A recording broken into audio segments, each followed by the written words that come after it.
Hi, I'm Chris the Counsellor, and in today's video I'm going to be looking at the actualising tendency.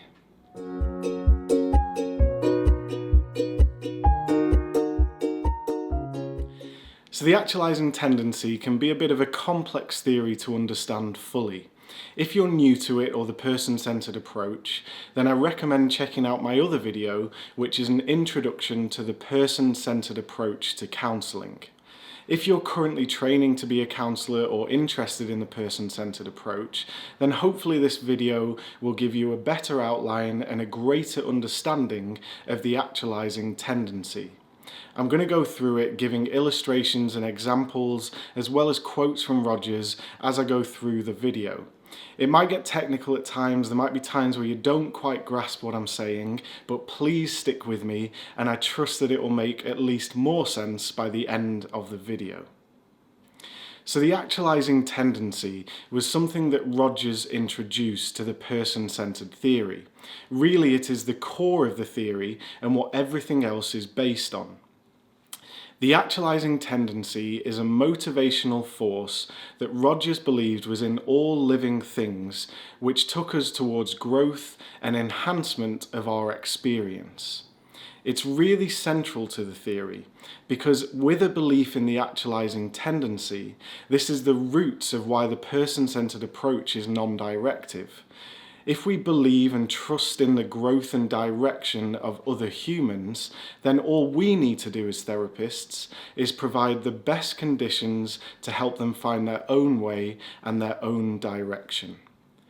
A quote that Rogers used referring to the actualising tendency is, "The organism has one basic tendency and striving, to actualise, maintain and enhance the experiencing organism." Now, one thing I want to make clear here is that when Rogers uses the term the organism, if we want to make that simpler, then we can just see it as the human or us. But what Rogers was referring to was all living organisms. So this was present in people, in plants, in animals, and even in vegetables. Now, if you haven't heard the example that Rogers uses of the potato, this should all make sense as I go through the video. Now, what Rogers is saying in this quote is that all living organisms have one basic tendency and striving, and this is the actualising tendency. This is what moves us towards growth and enhancing our experience, and at the very least, at least maintaining our experience.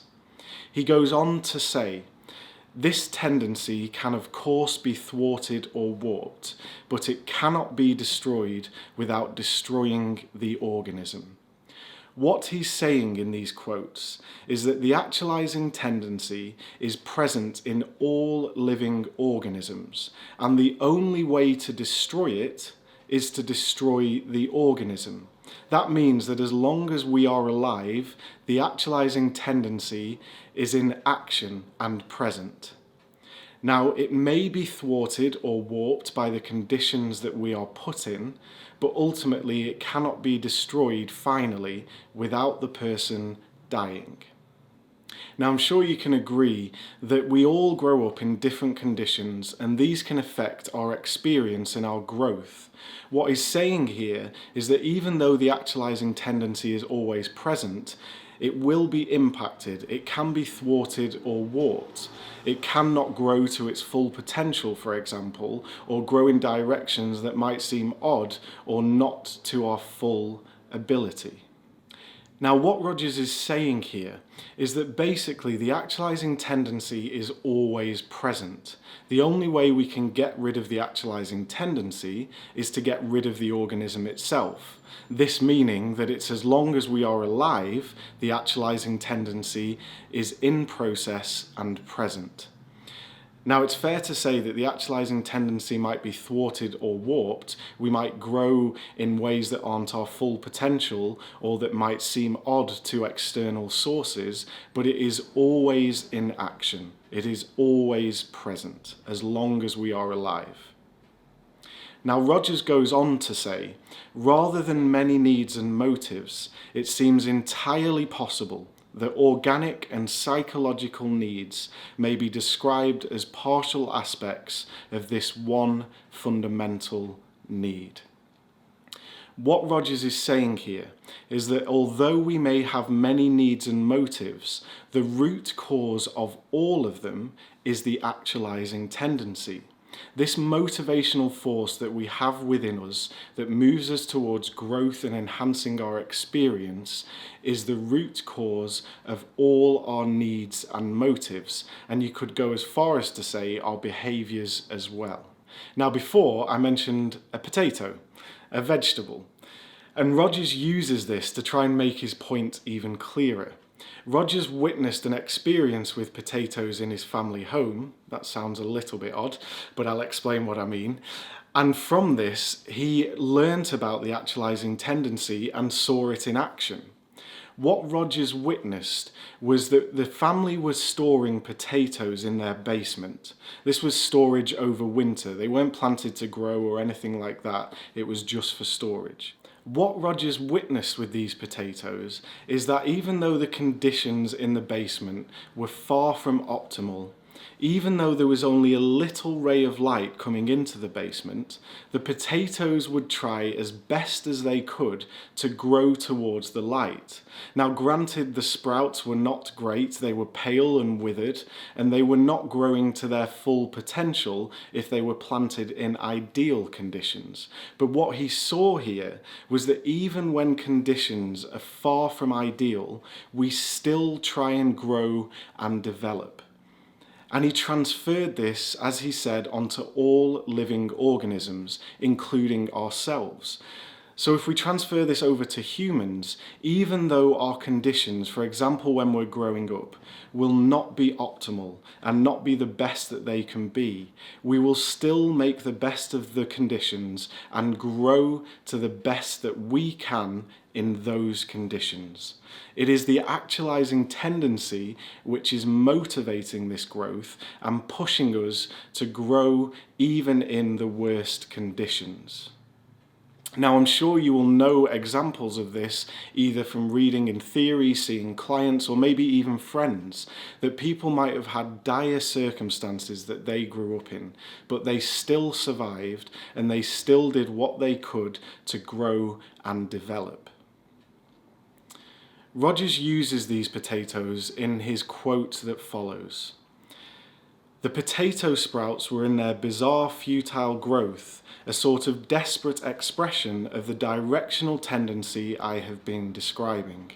They would never become plants, never mature, never fulfill their real potential, but under the most adverse circumstances, they were striving to become.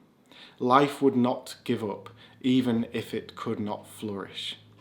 So what Rogers is saying here, that even if we can't reach our full potential and we can't flourish to our greatest extent, our life will not give up. We will continue to strive, continue to try and grow. And it is the actualising tendency which is at the root of this motivational force. Rogers went on to explain this theory further and adopted it to his work with clients. In another quote, Rogers said, "In dealing with clients whose lives have been terribly warped, in working with men and women on the back wards of state hospitals, I often think of those potato sprouts. So unfavourable have been the conditions in which these people have developed that their lives often seem abnormal, twisted, scarcely human." So in the same way that the potatoes might not grow to their full potential and might have withered and odd sprouts coming out of them, he adopted this to clients as well. He was saying that even though we may see clients that we might see as bizarre or odd growth patterns or really struggling, they are still trying to make the best of their situation. He goes on to say, yet the directional tendency in them, referring to the clients, can be trusted. The clue to understanding their behaviour is that they are striving, in the only ways that they perceive as available to them, to move towards growth, toward becoming. To healthy persons, the results may seem bizarre and futile, but they are life's desperate attempt to become itself. This potent constructive tendency is an underlying basis of the person-centred approach.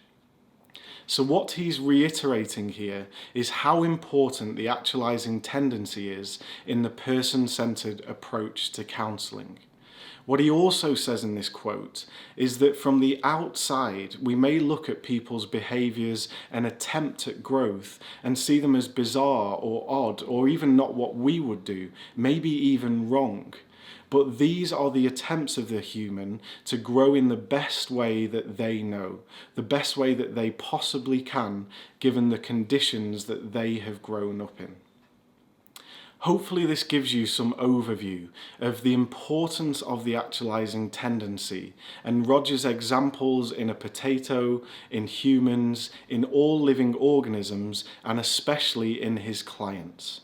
It is this trust in the actualising tendency which allows us to accept the client and trust their direction in growth. Now, a few misconceptions I want to outline in regards to the actualising tendency. And it brings in another term from person-centred theory. This is around our self-concept. So quite simply, our self-concept is how we see ourselves as a person. This is what we think we are, how we think we should behave, and how we should exist in the world. Now, what Rogers said is that the actualising tendency is in action in our self-concept. So ways that we may try and develop and grow will be related to the ways that we see ourselves. The reason that this is important is because it outlines an acceptance of the only ways that the clients will know how to grow and develop.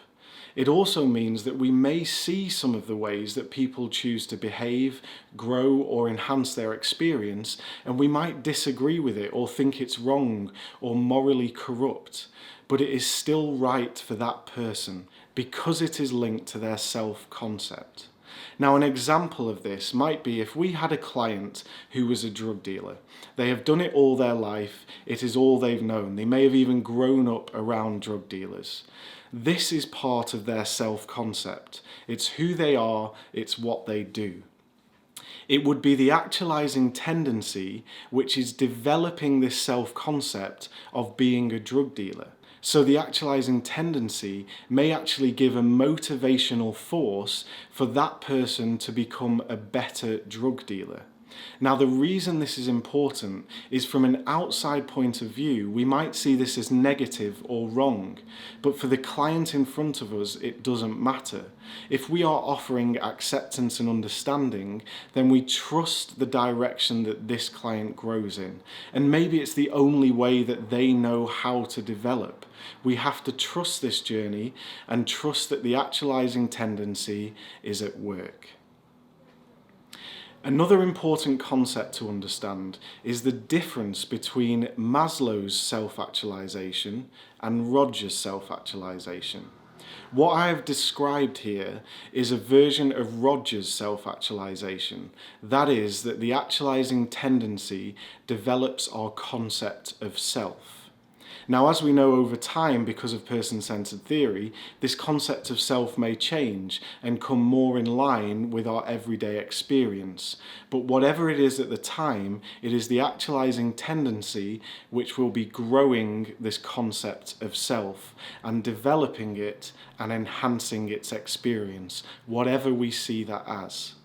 Now, when Maslow talks about self-actualisation in his hierarchy of needs, that is basically the triangle that has lots of different levels of needs and we kind of work our way up from them. If one need is met, we go to the next level and so on. The top of this triangle is self-actualisation. The way that Maslow understands it is that the self-actualisation at the top of his hierarchy of needs is a kind of utopia. It's us living to our full potential, experiencing joy, and only a few people actually reach there. You can see that this is very different to Rogers' view of self-actualisation. If we took Maslow's view, we might be more inclined to see that as positive and morally good.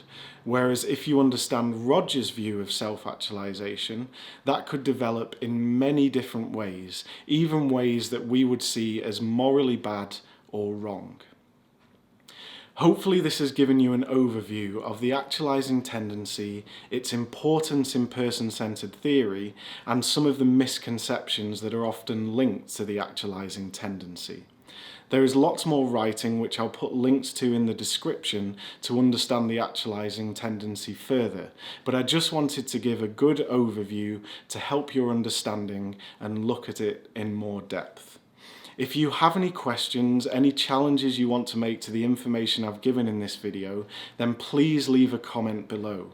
And if you haven't already, then please subscribe to the channel. Thank you.